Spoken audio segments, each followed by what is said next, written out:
Boston, au Massachusetts. Le quartier de Back Bay est cossu et l'on n'y est guère habitué aux crimes violents.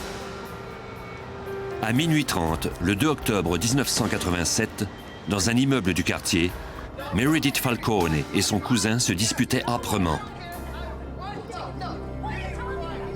Il l'avait menacée et elle tentait de le convaincre de partir.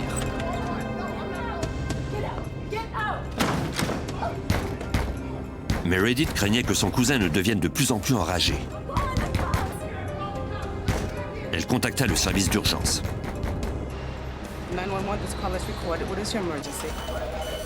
La répartitrice dépêcha 2 voitures de patrouille sur les lieux. En quelques minutes, la première voiture arriva à l'immeuble. C'était pratiquement une opération de routine pour les agents George Torres et Chris Rogers.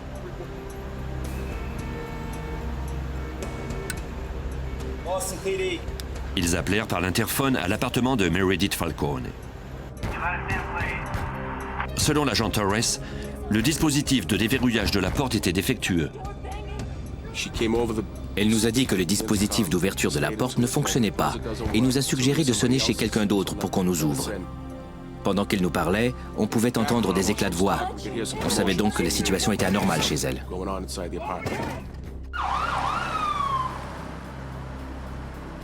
C'est alors que les 2 autres policiers, William Kennedy et Roy Sorgay, arrivèrent sur les lieux.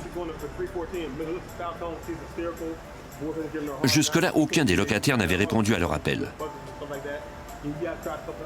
Les agents décidèrent de se partager l'opération. On a suivi la procédure normale, c'est-à-dire que 2 d'entre nous sont partis vers l'arrière de l'immeuble et 2 autres sont restés à l'avant. C'est l'agent Rogers et moi-même qui sommes allés à l'arrière. Les 2 hommes se mirent à la recherche d'une autre façon d'entrer dans l'immeuble.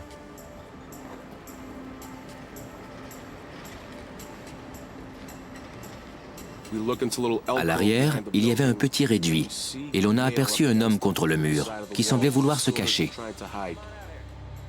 Peut-être était-ce le cousin dont s'était plainte la jeune femme qui avait appelé. Je lui ai demandé de s'avancer vers moi. Je voulais savoir ce qui en était. La porte de la clôture était cadenassée. Je lui ai dit de grimper par-dessus la clôture et de venir vers moi.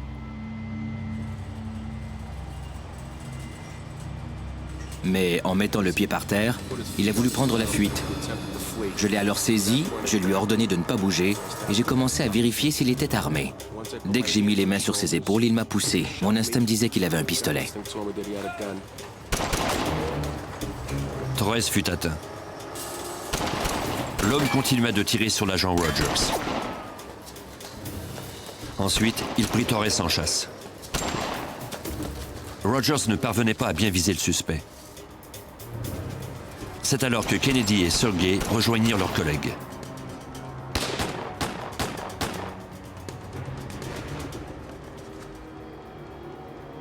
L'agent Sorgay fut alors touché d'une balle à son tour. Quant à Kennedy, il poursuivit le suspect plusieurs pâtés de maison plus loin, mais celui-ci disparut dans la nuit.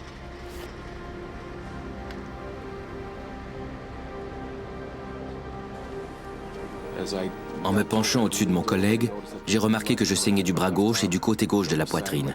Je savais que j'avais été atteint de plusieurs balles. Rogers demanda des renforts et des ambulanciers.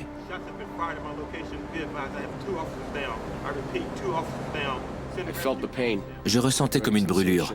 J'avais de la difficulté à respirer. C'est là que j'ai compris que le projectile avait perforé mes poumons.